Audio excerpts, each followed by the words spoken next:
Сырдария аңызы.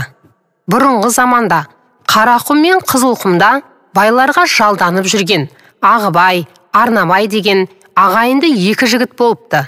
Күндерде бір күн сол маңда бір айдаһар пайда болып, әлгі екі жігітті жұтуға оңтайланыпты. Екеуі айла таба алмай, аузын ашқан сайын айдаһарға бір қойдан беріп отырыпты. Аздан соң қой таусылады. Содан байдың қаһарынан қорқып, екі жігіт бет алды құла түзге қаңғып кетеді. Екеуінің де барар жер басар тауы жоқ, келешегі бұлдыр.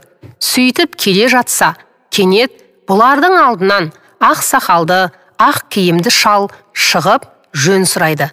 Жігіттер сырларын жасырмай, түгел жайып салады. Сонда ақсақал бұларға: балаларым, сендердің ақ жүректеріңде арамдық жоқ, бірақ оны бай шіркіндер білуші ме еді?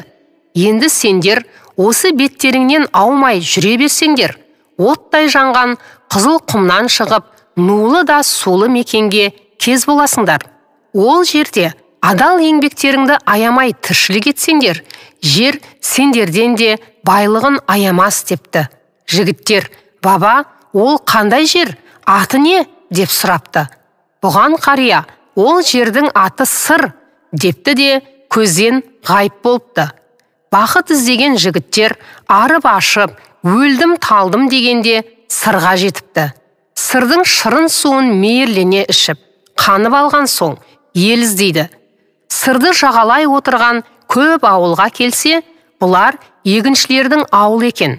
Ағайынды жігіттер соларға қосылып, егін салып, түрлі мәуелі жеміс отырғызады. Сырдарияның суын ішіп, балығын жеп күнелтеді. Ақсақалды қария айтқандай, еткен адал еңбектері өнімді болып, ырыс берекеге кенеліп, ұзамай әлгі екеуі бақтары жанып, мал-малданыпты, жан-жанданыпты дейді. Жерұйық әдістемелік кітапшасынан алынды. Оқыған Гүлбибі Әбусайылқызы.